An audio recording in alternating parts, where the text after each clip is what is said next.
Good evening, everybody. Welcome to Devon, beautiful part of the world. This stadium is one that I like, which makes it all the more difficult that Norwich City keep coming here, keep losing in a way that is, not the best to watch. I'm stood in the away end. This is where 1,100 Norwich City fans are.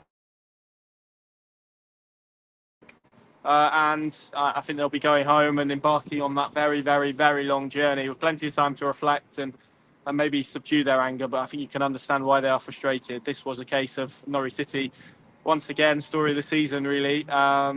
Losing a game away from home against a team bottom of the table with one win in 8 games, effectively 8 points adrift with the goal difference heading into today. And Norwich have lost to them and probably could have lost by more in truth, particularly in a first half spell. Second half of the first half where they were just dire, really poor. And sadly, I'm going to sound like a broken record. I'm going to be talking about things that we've spoken about all season long and, probably along with you guys, scratching my head as much as you're scratching yours about why they have been allowed to continue and persist and how the same errors keep on happening and why they are hindering Norwich City to the extent where now their season is over. It was a very, very faint chance of them reaching the top 6 anyway. It's gone tonight. It's over. It's finished. Finito. Forget it. Norwich City will be playing Championship football next season. That's probably what we all expected and anticipated. But the way it is happening at this stage of the season is incredibly infuriating. Let's delve into the game then. Norwich changed the structure. They obviously played with a 3-5 last weekend. Were dogged, were resolute, were difficult to beat. Played with wing backs, and obviously that paid dividends. Where, albeit a pretty poor, drab performance and a pretty drab game, ended in a 1-0 victory with Josh Sargent scoring in the 92nd minute. They moved away from that today, and I think that's again we're going to get into so much about what the frustrations are and why they're so sort of reoccurring, but whenever Norwich seem to open themselves up to play a little bit more progressive, to play in the style that Yannis Ovtorob wants, they can see goals and they can see bad goals. And that was the story of this game as well. So the lineup gunning goal, it was Stacey, Duffy, Cordoba and Fisher as the back four.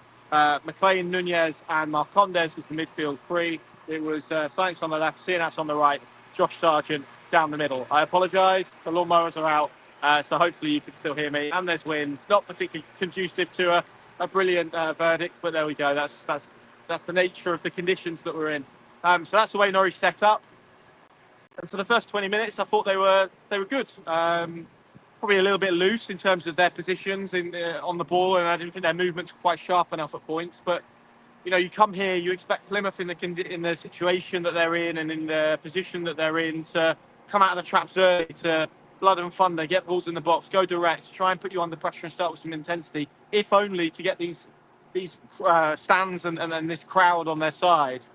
And from a Norwich perspective, they just needed to manage that. I mean, in the first minute, there was a ball forward, and I think Hardy was in the box, and there was a long throw, and they dealt with that situation. But then they built and they developed, and they really wrestled control of this game. They were knocking the ball around nicely. They were creating. I wouldn't say they were creating chance after chance after chance, but they were getting the ball into good areas. It wasn't sort of ponderous possession, but and this is the but.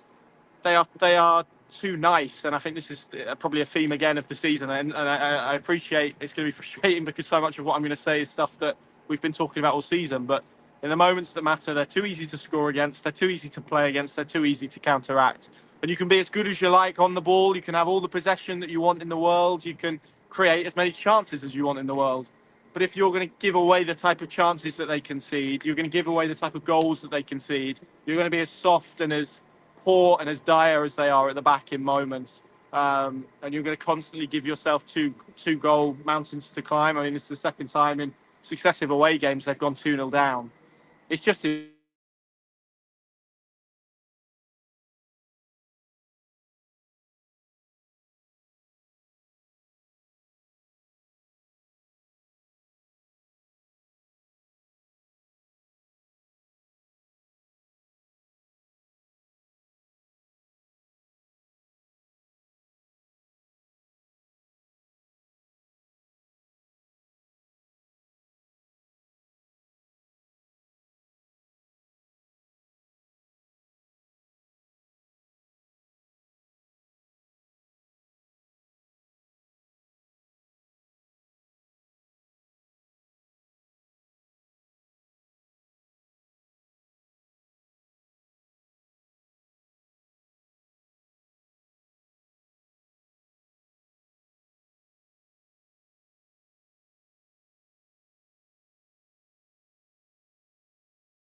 Apologies. Are we back? Hopefully we're back. Sorry, I don't know how much of that you heard or didn't hear, but yeah, apologies. It's obviously not the best connection in internet here.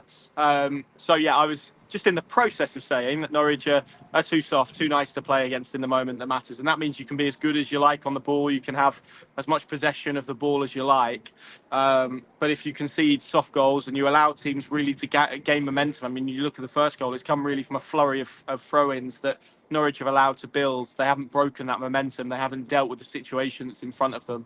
And they allow teams to really just find routes in games that they're not in. Plymouth were not in this game in the opening 20 minutes or so, where Norwich were having all of the control, all of the chances, and not conceding too much. I think they had a threat on the counter attack, but we're not talking about they were regularly providing Norwich City with issues, and Angus Gunn was pulling string of save after save after save.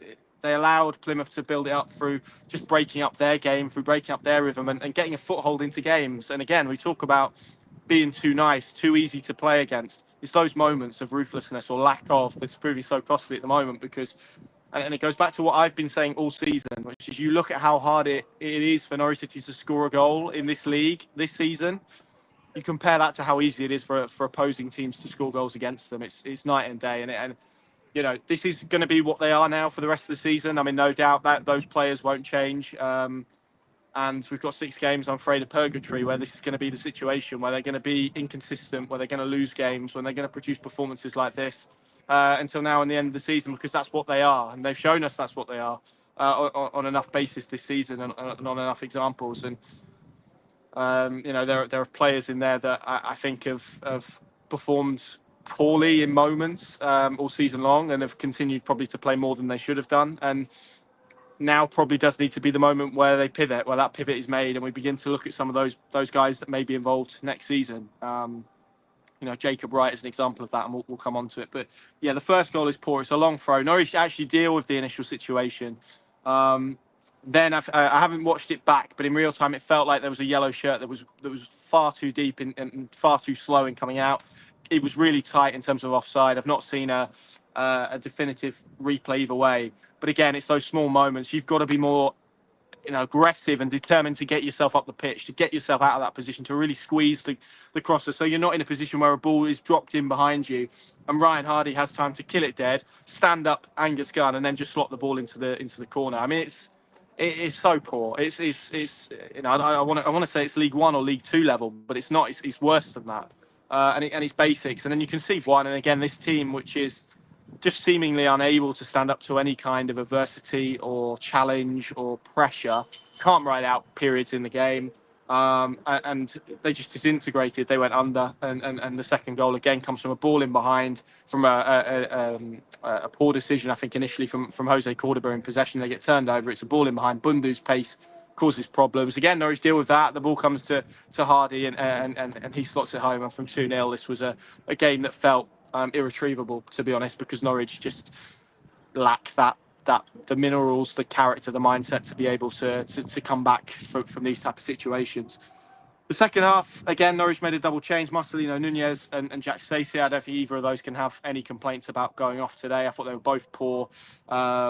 Nunez, there was a moment in the first half where Norwich had a good moment, and they had sort of good positions, and they had the ball high up in the pitch, and he's just whacked a ball really from the right side to try and find Callum Fisher, and Fisher's not even made a run. He's not even in a position where he could go on and win that ball. It's poor, and Torp was actually stood there with his arms outstretched. And we talk about the future, and it's one game, and it would feel harsh, but today it didn't feel to me like a player that feels like they're going to be at Norwich City next season, to be brutally honest, and there probably is too many of those at the moment in that dressing room and where they are. And of course, I think that's a factor in this, that with this season running away, we're going to find out in the next 6 games or so who wants to be here for next season, who really believes that they're good enough, because clearly the answers to the issues that we're talking about, really soft defending, not being nice enough, not being ruthless enough, the answers aren't in this group. We've seen it now over 40 games to come to that judgment, and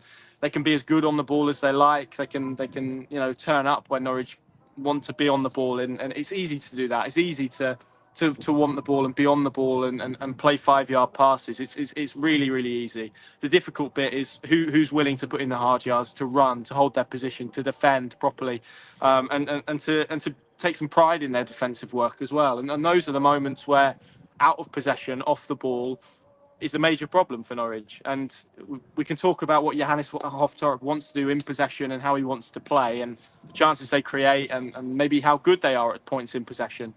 But you see it, and you've seen it today, and you've seen it too regularly, that weakness, that soft underbelly, that inability to manage games and to ride out storms in games. If there's a little bit of pressure, they're soft, they're nice, they go under. And that is something that can't continue, and from Giannis Otorup's tone, won't continue. I think there needs to be some tough decisions made on players this summer, and we're talking about some of the big characters and the big personalities in the group, because at the moment, I'm looking for bright sparks. I'm seeing them from Jacob Wright. I'm seeing them from Rory McConville when he plays. I'm seeing them from Callum Fisher, Josh Sargent, clearly as well. Beyond that, at the moment, over this sort of last chunk of games, it's difficult really to pick out players beyond those guys who are really putting their hand up and who are really producing elements of performances that make you think they are either good enough or there's a want to be here next season. And that's now where this needs to shift, because the season's done from here. Norwich are going to finish in mid-table. I'm sure they'll win a couple of games before the end of the season, probably look quite good doing it. But if they want to progress, if they want to compete, though that sort of ruthlessness has to begin from making decisions off the pitch and by churning the squad again, because the answers are external now. And that increasingly is where it's at. They're not going to change the head coach before the end of the season. So it's going to be the players and it's going to be the squad that needs to churn again. And I think we can see the areas where it does need to. But equally, at the same time, if I'm a fan at the moment, I want to see steps that actually Jacob Wright, off the basis of what he did today. I mean, that 15 minutes when he came on at half-time, nobody got near him for 15 minutes. It was an unbelievable sort of opening to a game. That man has to start games between now and the end of the season. It's criminal that he's not played more than he has in recent weeks. And I get it, he's a young guy. You have to protect him. It's his first sort of experience in the Championship. But he's good enough. He's good enough. You can see it. He handles the ball.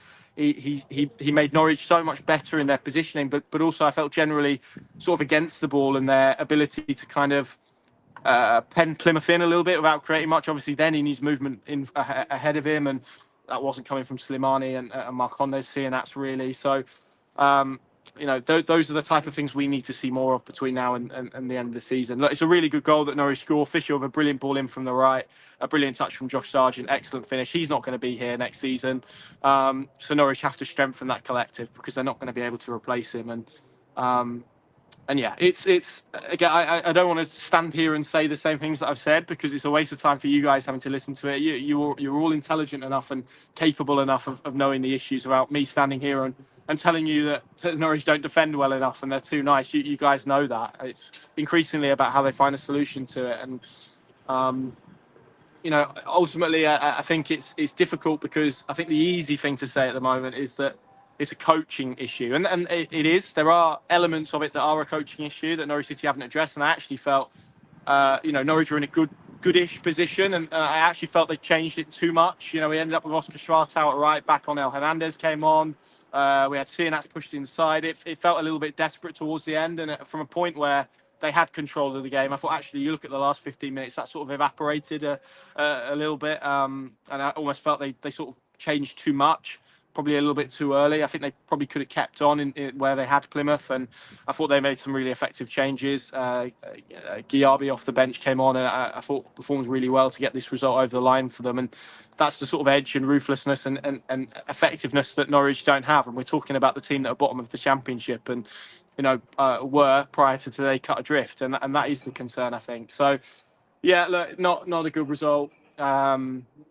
I still think they are where I sort of expected them to be at the start of the season, in that sort of 9 to 14 bracket, which is where I think they'll end this season. And, this isn't going to change. This group of players aren't going to change in terms of what we see from them. They're not going to produce in the last 6 games what they haven't in the opening 40. And you can point to injuries, you can point to all those elements, but increasingly it's about getting to the summer, getting this season done, and then really hitting the ground running with some of the work that needs to be done, because it's a big summer. You can see it today, and quite rightly too. The 1,100 that are in the away end, who have made a long trip down here today to support their team. They're angry, they're frustrated, and they don't feel this team is making progress, and that ultimately is justified. And it's hard to argue against all of that stuff. And you can point as much as you like to maybe what they want to do in the future, and that is going to be important. But in the here and now, they're not at the level that the fans wanted them to be at. And I think what most of them expected was to see Norwich improve as the season has gone on, and that hasn't quite happened. So it's been a really inconsistent campaign. That's ultimately why they're mid-table. That's why they're going to finish mid-table, because I don't see it changing.